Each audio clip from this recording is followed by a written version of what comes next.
Hi, and thank you for visiting my channel. For more information, kindly subscribe and follow. Now let's get started.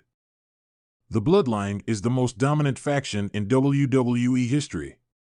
While the likes of the New World Order, Evolution, The Shield, and even the Authority have managed to dominate at points, nobody has had a 4-year run quite at the level of the Bloodline. The group was founded by Roman Reigns, but it is currently being led by Solo Sikoa. He is joined by Jacob Fatu, Tama Tonga, and Tonga Loa. While the four members are extremely destructive, it is clear that they became better than ever once the Samoan werewolf came in. Interestingly, despite Fatu's incredible talent and the difference he's made to the group, he was seemingly punished on SmackDown last night. Solo Sikoa made him hand his tag team title belt to Tonga Loa and proclaimed that, as Sikoa's personal enforcer, Fatu didn't need a belt. To be fair, Sikoa labeled this as a promotion, but most others see it as Solo robbing Jacob of his title. This makes many believe a babyface turn could soon be coming for Fatu. This article will look at a handful of ways that a potential turn could happen. 4. Jacob Fatu could attack Solo Sikoa. The most obvious way that Jacob Fatu could get revenge on his tribal chief is through violence. WWE and wrestling as a whole is violent theater, so it would make sense that this would be the go-to move of the Samoan werewolf. For example, if Solo Sikoa says anything else that Jacob Fatu finds disrespectful, he could snap then and there on the spot. This could lead to the WWE star leveling the former NXT North American champion with a superkick. From there, Fatu could hit a running hip attack in the corner and even a moonsault. He could then stand over Solo and make it clear that the Samoan werewolf is not one to be disrespected. Fans would certainly love this, and it would keep Jacob looking like an absolute wildcard. 3. He could cost Tama Tonga and Tonga Loa the WWE Tag Team title. Jacob Fatu relinquishing the WWE Tag Team Championship belt was definitely degrading. Wrestlers work their entire lives to win gold in the biggest company on earth, and he had to simply give it up in favor of Tonga Loa. This would likely eat away at the Samoan werewolf, and it could be what leads to a babyface turn. Jacob Fatu could watch the tag team combination of Tama Tonga and Tonga Loa defend the WWE Tag Team title and ultimately help the other team defeat the reigning champions. The two best options for this are the Street Profits or DIY. Both teams have been champions before and rightfully should hold the gold now, if not for the numbers advantage that the Bloodline has. If Jacob helps either duo win, it would really cause issues for Solo and his faction. 2. Fatu could align himself with Roman Reigns. Roman Reigns is back in WWE, or at least, he was prior to last week. The original tribal chief made his return for the first time since WrestleMania at SummerSlam. He then appeared on a handful of SmackDown episodes afterward. Up until last week, Roman was dominant. He took out Solo, he beat up Tama Tonga, and he brutalized Tonga Loa, all in the name of getting his Ula Fala back. Unfortunately for Reigns, however, Jacob Fatu was on WWE SmackDown last week, and he was the difference maker. This led to Roman being taken out. Supposing that the Samoan werewolf hopes to turn babyface, however, he could try to mend fences with Reigns. The worst thing Solo Sikoa can imagine would be Roman Reigns and Jacob Fatu both standing on the opposite side of the ring from him. They would be unbeatable. 1. He could prevent Solo Sikoa from winning the world title during the promo where Solo Sikoa essentially stripped Jacob Fatu of the WWE Tag Team Championship. Sikoa addressed other matters too. Perhaps most notably, he addressed the World Championship picture. Cody Rhodes and Kevin Owens are set to go one-on-one for the undisputed WWE title at Bash in Berlin. Solo addressed this and revealed that regardless of which star wins, he intends to face them next. In an interesting twist, Jacob could turn babyface by costing Solo a win against either Cody Rhodes or Kevin Owens.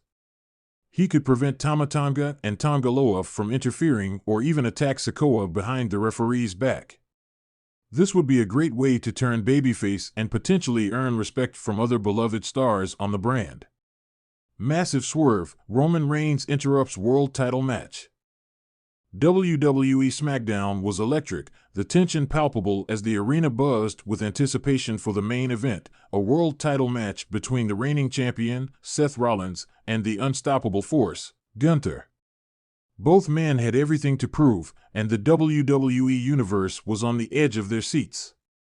But in true WWE fashion, the night was far from over, and what followed would change the landscape of SmackDown forever.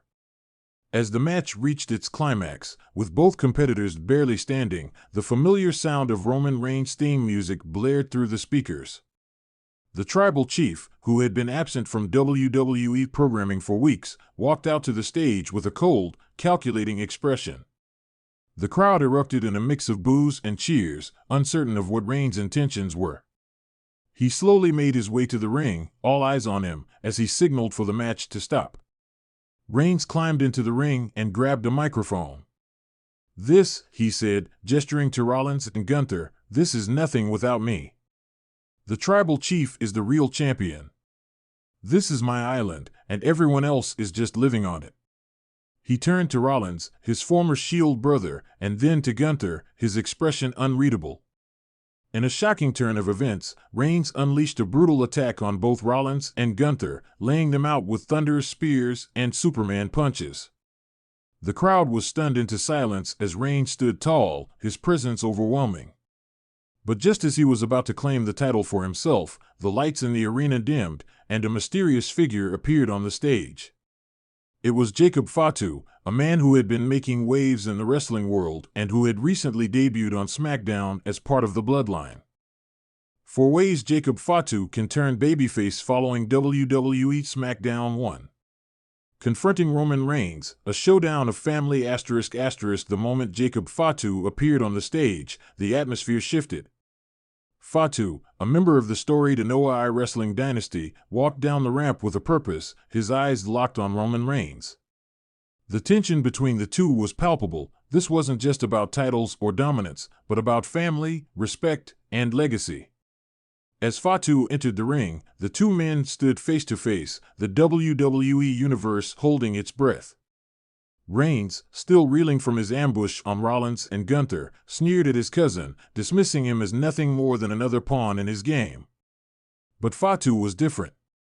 He wasn't there to bow to the tribal chief, he was there to challenge him. Fatu grabbed a microphone and addressed Reigns directly. "You've forgotten what this family stands for, Roman. We were raised to fight with honor, to earn our respect, not demand it. You've turned the bloodline into your personal empire, but that ends tonight." The crowd erupted in cheers as Fatu dropped the microphone and charged at Reigns, taking him down with a brutal series of punches.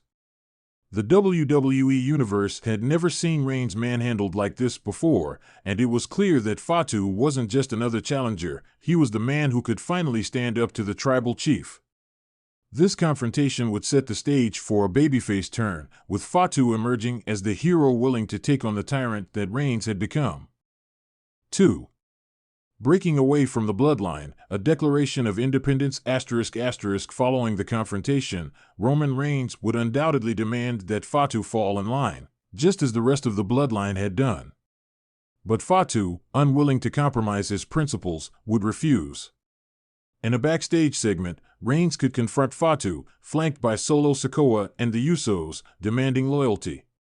But instead of backing down, Fatu would make a bold declaration: "I'm not here to serve you, Roman.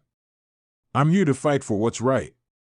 The bloodline doesn't belong to you, it belongs to all of us." This statement would resonate with fans, positioning Fatu as a man of the people, fighting against the corruption within his own family. By breaking away from the bloodline, Fatu would become a symbol of resistance, a lone wolf who stands up for justice, even if it means going against his own blood. This would be a pivotal moment, solidifying his babyface turn and setting him on a collision course with Reigns. 3. Aligning with WWE legends, gaining the respect of the locker room ***. In the weeks following his declaration of independence, Fatu could find himself isolated, with the bloodline targeting him at every turn. But just when things seemed bleak, he could receive unexpected support from WWE legends who have been wronged by Reigns in the past. Superstars like John Cena, Edge, or even Randy Orton could offer their mentorship, recognizing Fatu as the future of the company. These alliances would not only give Fatu the credibility he needs to stand against Reigns, but also provide him with the knowledge and experience necessary to navigate the treacherous waters of WWE. By aligning with these legends, Fatu would gain the respect of the locker room, positioning himself as a leader and a true babyface who has the backing of WWE's most respected figures. 4. Winning the WWE Universe, a champion for the people ***. The final step in Jacob Fatu's babyface turn would involve him winning over the WWE Universe. After weeks of battling the Bloodline, Fatu could challenge Roman Reigns for the Universal Championship at a major pay-per-view event. In the lead-up to the match, Fatu would cut passionate promos, emphasizing his desire to restore honor to the title and bring respect back to the WWE. The match itself would be a brutal, hard-hitting affair, with Fatu pushing Reigns to his limits. But in the end, Fatu would emerge victorious, capturing the Universal Championship in a moment that would send shockwaves through the WWE. As he stood in the ring, holding the title above his head, the WWE Universe would erupt in cheers, fully embracing Fatu as their new champion and the man who finally dethroned the tribal chief. This victory would cement Fatu's status as a babyface, a champion for the people who fought not just for himself, but for the entire WWE Universe.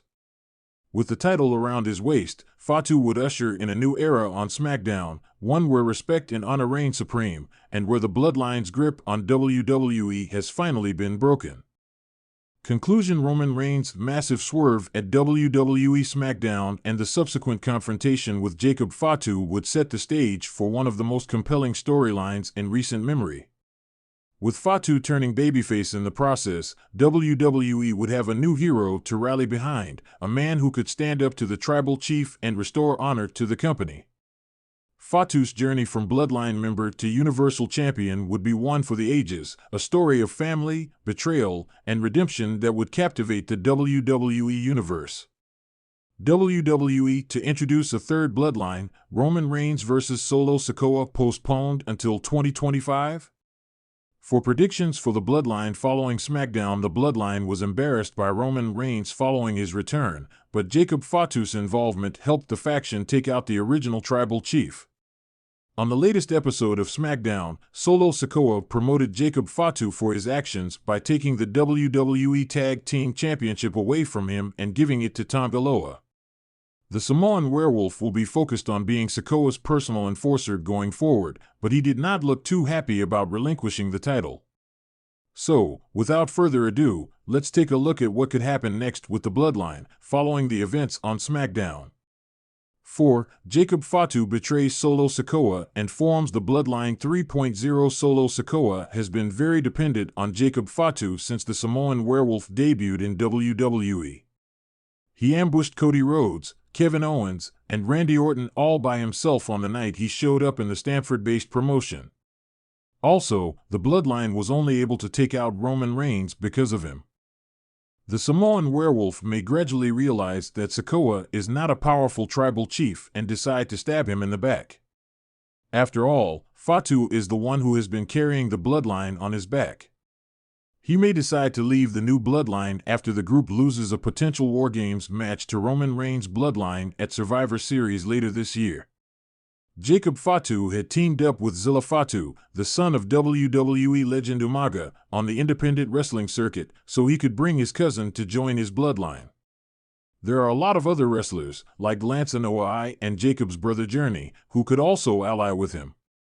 3. Solo Sikoa expands the Bloodline 2.0. Solo Sikoa has temporarily gotten rid of the Roman Reigns problem, but the original tribal chief's next return is inevitable. After being outnumbered by the Bloodline, he is expected to come back stronger. It is possible that Reigns would return with Jimmy Uso and Paul Heyman and eventually reunite with Jey Uso and Sami Zayn as well. The head of the table on his own is a big problem for the Bloodline, and when he reunites with his old stablemates, he will cause a lot more trouble for the self-proclaimed tribal chief. This could lead to Sikoa adding more members to the Bloodline before Reigns returns. One of the new members of his group could be Hikuleo, the brother of Tama Tonga and Tonga Loa, who reportedly signed with WWE. Another potential name that could join forces with Sikoa is Zilla Fatu. Both men's admiration for the late, great Umaga could lead to an iconic alliance. 2. Solo Sikoa vs. Roman Reigns is delayed until WrestleMania 41 when Roman Reigns returned at SummerSlam. It seemed like WWE would book a singles encounter between him and Solo Sikoa at one of the premium live events in 2024. However, it does not look like the match will happen anytime soon. The match card for WWE Bash in Berlin is seemingly finalized, with 5 bouts set for the show. The Bloodline will probably not be a part of the show, as Triple H usually books 5 matches for smaller PLEs. According to recent reports, the Stamford-based promotion is planning to have Roman Reigns vs. Solo Sikoa at WrestleMania 41. So, the match will likely not happen anytime soon, because the company would want the first encounter between Reigns and Sikoa to happen at the show of shows to make it special. 1. Solo Sikoa reunites with Roman Reigns. Jacob Fatu did not look very pleased after Solo Sikoa gave the Samoan Werewolves title to Tonga Loa. The enforcer has subtly hinted at betraying his tribal chief in the past, and it seems like WWE might be heading in that direction based on the events that occurred on SmackDown. If Fatu betrays Sikoa in the near future, they may feud from the end of the year until the beginning of the road to WrestleMania 41. This could delay the Roman Reigns vs. Solo Sikoa match as well. WWE could give the self-proclaimed tribal chief a big win in his potential rivalry against the Samoan Werewolf before the rumored encounter against Roman Reigns at the grandest stage of them all. The original tribal chief could then defeat his cousin at WrestleMania to regain the Ula Fala. Solo Sikoa said on last week's episode of SmackDown that he would acknowledge Roman Reigns if the latter got back the prestigious necklace. If the former leader of the Bloodline regains it at the Showcase of Immortals, Sikoa will have no choice but to acknowledge him again.